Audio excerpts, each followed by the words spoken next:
Hello, xin chào các bạn đã quay trở lại với review 5 phút. Trong tinh nghịch, sau khi trở ra từ trong cổ thần chi địa, Phương Lâm liền tìm mọi cách để đột phá Nguyên Anh kỳ.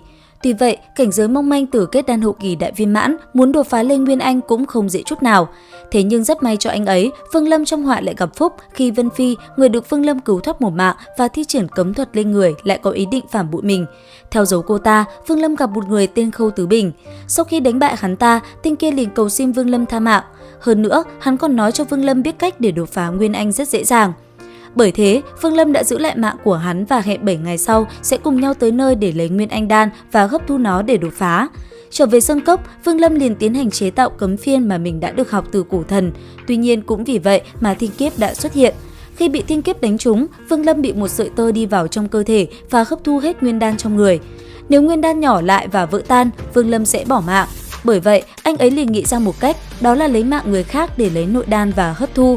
Nghĩ là làm, Phương Lâm trong 3 ngày liền lấy mạng hơn 1000 tu sĩ kết đan kỳ trở xuống và hấp thu toàn bộ nội đan của họ. Cũng nhờ vậy, Phương Lâm đã tạm áp chế được sợi tơ thiên kiếp. Hơn nữa, nhờ hấp thu quá nhiều nội đan, tu vi Phương Lâm đã đạt tới cảnh giới giả anh. Chỉ còn chút nữa thôi, Phương Lâm sẽ đột phá tới Nguyên Anh kỳ. Bởi thế, anh ấy đã lập tức đi tìm Khâu Tứ Bình cùng hắn ta đi lấy Nguyên Anh đan. Thế nhưng trên đường đi, hai người đã bị một lão quái chặn đường. Nhìn tư chất của Vương Lâm, lão ta liền muốn thu anh ấy làm đệ tử. Đứng trước người có tu vi sâu không thấy đáy kia, Vương Lâm không thể từ chối. Thế nhưng, anh ấy vẫn xin lão quái kia cho mình chút thời gian. Nghe vậy, lão quái liền đồng ý để Vương Lâm cùng Khâu Tứ Bình đi. Và rất nhanh, hai người đã tới được mật thất có Nguyên Anh đan. Nhờ Vương Lâm phá giải cấm chế, hai người đã thành công lấy ra Nguyên Anh đan và lập tức rời đi khỏi nơi này. Sau đó trở về, Vương Lâm liền hấp thu Nguyên Anh đan tiến hành đột phá. Thế nhưng bất ngờ, việc đột phá của Vương Lâm lại thất bại. Lý do thất bại rất mơ hồ, nó lại do cực cảnh thần thức tấn công Nguyên đan. Vì thế trong quá trình đột phá, Nguyên Anh đan không thể kết thành. Ngay lập tức đi tìm hiểu nguyên nhân, anh ấy đọc được thông tin cực cảnh thần thức chỉ có thể dừng lại ở kết đan kỳ thì lòng đau xót. Tuy vậy, Phương Lâm vẫn còn hy vọng. Theo cuốn sách kia viết, nếu muốn vượt qua kết đan kỳ, chỉ còn một cách, đó là xóa bỏ cực cảnh thần thức. Thế nhưng, Phương Lâm đã lựa chọn, đó là giữ lại cực cảnh thần thức.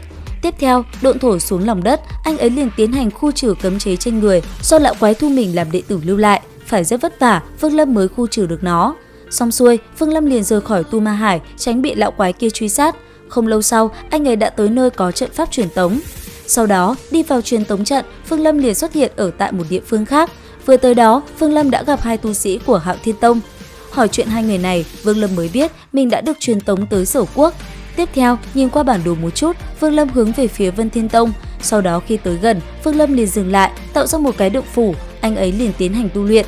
Trong thời gian đó, Vương Lâm nhớ lại chỉ còn thần đạo thuật của Chiến Thần Điện khi trước mình xem qua mới giúp bản thân đột phá Nguyên Anh kỳ. Bởi thế, Vương Lâm quyết định làm theo kế hoạch, ngưng tụ thêm một phân thân nữa. Sau khi hợp nhất hai phân thân thì bản thân sẽ có đột phá. Nghĩ là làm, Vương Lâm liền chuẩn bị mọi thứ. Sau đó, anh ấy liền bắt tay vào việc ngưng tụ ra phân thân. Không lâu sau, dị tượng trên trời cao bạo phát. Cuối cùng, phân thân cũng luyện thành. Sau đó, Vương Lâm liền giấu bản thể của mình đi. Thời gian trôi qua, bỗng một ngày, Vân Thiên Tông mở hội tuyển chọn đệ tử, phân thân của Vương Lâm đã liền xuất hiện. Lần này, phân thân kia phải tu luyện lại từ đầu. Bởi thế, tu vi của Vương Lâm mới chỉ là ngưng khí kỳ tầng 2 mà thôi. Tới nơi tuyển chọn đệ tử, Vương Lâm liền tới với khảo hạch đầu tiên. Và tất nhiên, với trí tuệ vốn có lưu lại, anh ấy đã khéo léo vượt qua. Tiếp theo, hành trình ở tại Vân Thiên Tông tựa như những tháng ngày đầu tiên mà Vương Lâm bước chân vào tu tiên giới. Sau một hồi sắp xếp, anh ấy được một người tên Chu Lâm nhận làm đệ tử. Nhờ thế, anh ấy được đưa tới một nơi trồng đầy những dược liệu quý. Tại đây, người tên Chu Lâm kia đưa cho Vương Lâm 3 viên đan dược. Nói một hồi, ông ấy mới rời đi khỏi nơi này. Thế nhưng, với sự cảnh giác như ngày đầu ở Hằng Nhạc Phái, Vương Lâm vẫn chưa sử dụng nó ngay. Cứ thế, Vương Lâm trải qua hành trình dài ở tại Vân Thiên Tông. Và liệu rằng phân thân của Vương Lâm sẽ còn tiếp tục hành trình như thế nào? Theo dõi kênh để biết thêm chi tiết nhé! Xin chào và hẹn gặp lại các bạn ở những video tiếp theo!